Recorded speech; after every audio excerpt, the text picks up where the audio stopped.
A 73-year-old man slumped to the bathroom floor. No stroke, no heart attack. His pulse was steady, yet circulation had stalled. The trigger was something he believed was harmless, a habit he had repeated for half a century. Masturbation. Not the act itself, but the way he did it, shaped by patterns no one ever warned him about. I am Dr. Isabella Marlowe, a men's health physician with more than 28 years of experience helping older men protect circulation, rebuild confidence, and rekindle intimacy without pills, shame, or risky procedures. I have cared for airline captains, carpenters, pastors, grandfathers, and quiet family men. Over and over, I see the same blind spot. 4 common masturbation habits that once seemed harmless in a man's 30s can become silent saboteurs after 62. The reason is simple physiology. Veins lose tone. Nitric oxide production declines.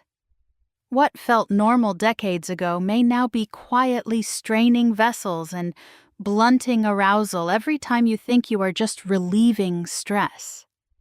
In this video, I will reveal the 4 mistakes that constrict blood flow, erode intimacy, and speed aging in the male body after 62, along with practical adjustments that can restore vitality and reconnect you to the part of your life you thought was gone. Stay with me until the end. The 4th mistake is something 9 out of 10 older men do automatically, and it may be the reason blood flow is failing where it matters most.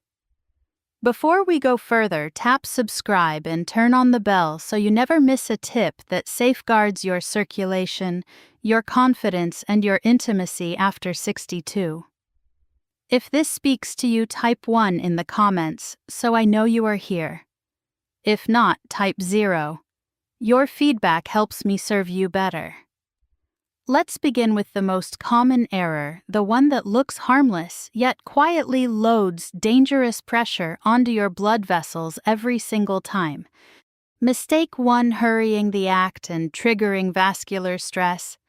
I have counseled many strong, straightforward men who say, "I just wanted a quick release, something fast, to take the edge off." They mean well, and they are honest. What they rarely see is how that small routine repeated for years can quietly undermine their most important systems. When a man past 62 rushes through self-stimulation, he can set off what I call a vascular stress response. Heart rate spikes, pelvic vessels constrict and dilate in rapid bursts. With age, the system does not rebound like it once did. Arterial elasticity is lower. Nitric oxide that helps open vessels has declined. Forced surges of flow can strain weakened veins and delicate capillaries, especially in penile tissue. This is not about guilt. It is pure physiology. You may not notice the damage right away, but over time that hurried pattern erodes vessel function, creates micro-trauma, and swaps flexibility for stiffness. The fallout is not only physical. Sensitivity drops, erections slow, warmth fades during real intimacy, and a quiet worry creeps in. What is happening to me? Many blame age or stress. In truth, the body is reacting to repeated overexertion in an area that needs care rather than chaos. Rushing sends the wrong signal. It puts your nervous system into sprint mode when it should be settling into expansion. That stress pattern tightens. Blood flow dampens arousal hormones and chips away at the foundation of intimacy and trust in your own body. I tell clients this often: how you treat your body in private echoes in how you feel in public, how you connect, sleep, think, and love. Intimacy is not only climax, it is circulation, presence, and connection. When you strip away the gentle process, you strip away the vitality that helps you feel like a man. Here is the twist. Even men who learn to slow down often fall into the next trap, a habit that restricts blood flow in ways they do not notice until it shows up at the worst possible moment. Mistake 2: high pelvic tension and breath holding. In my clinic, I see a pattern in men over 60 that has little to do with what they do and everything to do with how they do it. During private moments, they unconsciously hold their breath. Shoulders creep upward, the belly hardens, and the pelvic floor muscles around the base of the penis clamp down like a fist. Many assume this is normal. It is not. That breathless, forceful style seems harmless, yet it throttles circulation. It cues the nervous system to brace rather than release. Instead of allowing vessels to open and oxygen to perfuse the tissues, it creates a tight, restricted environment where flow is squeezed at the source. Over time, the pattern becomes habit, and the habit turns into dysfunction. When breathing stops, so does movement of blood. That is not poetry, it is physiology. The penis is exquisitely dependent on relaxed, smooth flow. It does not thrive on pressure, rigidity, or a vigilant nervous system. Shallow breathing and global tension make arteries constrict. Nitric oxide drops. Rather than promoting life-giving circulation, you quietly starve the very intimacy you hope to experience. I often ask patients, "Were you holding your breath?" The surprise on their faces says everything. No one taught them that respiration shapes arousal, or that pelvic softness and slow, rhythmic breathing are as fundamental to a healthy erection as hormones. With age, the body needs cooperation more than control. Tension in the wrong places leads to long-term weakness where it matters most. If you breathe shallowly, clench through the torso, and race to the finish, you are not only dulling sensation, you are training your biology to treat pleasure like a threat. That internal tug-of-war taxes circulation, and over time erodes confidence. Even if you correct your breathing, another pitfall can drain strength in a different way. Quietly sapping drive day after day. It has nothing to do with technique and everything to do with frequency. Mistake 4, porn hijacks the brain and starves real connection. I will be blunt. This is the toughest topic for many older men, not because of embarrassment, but because it exposes loneliness. A lot of the men I work with are not using pornography for excitement anymore. They are using it to fill a gap, to chase a feeling that once came naturally. Over time, that chase becomes a trap, and by the time they notice, the harm has been spreading quietly underneath everything. Modern pornography is not what it was decades ago. It is rapid, extreme, and engineered to overstimulate in ways real life cannot match. In a man past 62, that flood rewires the brain's reward circuits. Dopamine receptors dull. Arousal patterns tilt toward novelty and fantasy. Slowly, without meaning to, the body stops responding to human touch, real closeness, and genuine intimacy. I have had husbands sit across from me with tears in their eyes and say, "I feel nothing with my partner anymore. I must be broken." They are not broken, they are conditioned. That conditioning disrupts one of the most important processes in male health circulation. The brain is the command center for blood flow. When it is repeatedly swamped with artificial arousal, the natural cascade that moves blood where it needs to go is short-circuited. The nervous system is confused. Emotional bandwidth narrows. Before long, pelvic blood flow weakens, erections become unreliable, and intimacy shifts from gift to chore.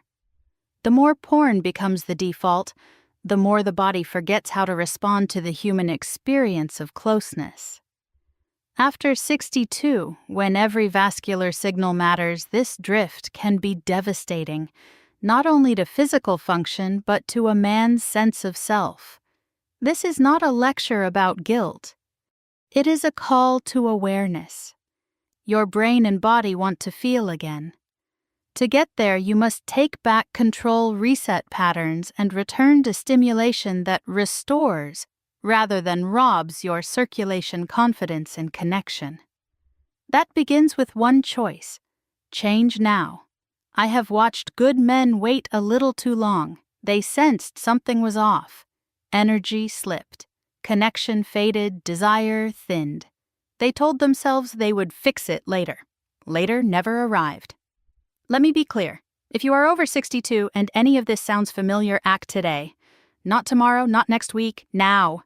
Change does not mean punishment or denying pleasure. It means shifting strategy. It means working with your body, not against it. The encouraging news is that when you create the right conditions, your system can rebound far faster than you expect. Begin by easing the pace. Turn private moments from mechanical routine into deliberate practice.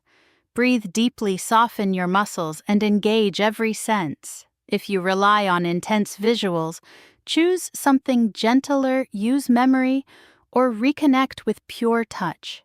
This single shift can retrain your nervous system and revive healthy circulation. Give yourself space between sessions. Allow hormones to rebalance and sensitivity to return. Self-stimulation should not leave you numb, fatigued, or detached. Done mindfully, it becomes a source of vitality rather than a drain. Most important, if high-intensity pornography has become your default step away. It is not easy, but the more you leave artificial extremes behind, the more you will feel again emotionally, physically, and intimately. Your brain will recalibrate, blood flow will improve, and what seemed lost can reappear. You are not too old, you are not beyond reach. Your best years of connection and confidence are still possible provided you act now. Change starts with a single decision, and it can ripple through your health, relationships, and self-worth. After a lifetime in men's health, I can tell you most men do not need more pills, more pressure, or more secrecy. They need awareness, a clear plan, and honest guidance. In a moment, I will show you exactly what that plan looks like, so you avoid the quiet mistakes that led you here. Let us close this out together. Conclusion. Your health, your intimacy, your call. If you are still here, I want to speak to you not only as a professional, but as someone who genuinely cares about how you feel, how you live, and how you love. What we covered is bigger than masturbation. It is about circulation and the quiet choices made in private that shape your health, your confidence, and your connection to the people who matter. I know this topic can feel uncomfortable. Many men reach their 60s without ever hearing a clinician say these things out loud. Silence has already done enough harm. The 4 patterns we discussed are not innocent habits. They are hidden loops that drain vitality after 62. Rushing the act. Holding your breath and bracing the pelvis. Repeating it daily without recovery. Relying on artificial stimulation that replaces real closeness. These choices touch more than your body. They touch your spirit, your relationships, and your sense of worth. Here is the part I want you to hold on to. Every one of these loops can be undone, blood flow can improve, energy can return, real intimacy can wake up again. It begins with small, deliberate shifts. Slow down, breathe deeply, give your body time to recover. Choose connection over compulsion. These are not simply clinical tips, they are lifelines. I have watched men in their 70s and 80s reclaim what they thought was gone by making these changes. You are not too old to heal. You are not too late to feel again. You are not alone. Thousands of men who once accepted decline now know better and live better. This is your body, your life, your story. You decide how the next chapter reads.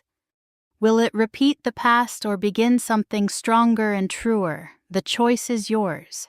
If no one told you today, let me be first. You still have time. You still have strength. You still have purpose. You are worth the effort. If this message resonated, do not let it fade. Tap subscribe and turn on notifications. I will keep sharing honest, practical guidance created for men like you. If you are ready to take back your health and your intimacy, Type "still standing strong" in the comments so I know you are with me. You are not on this road by yourself, and the return to feeling like you again starts here. Stay tuned, stay steady, and stay curious.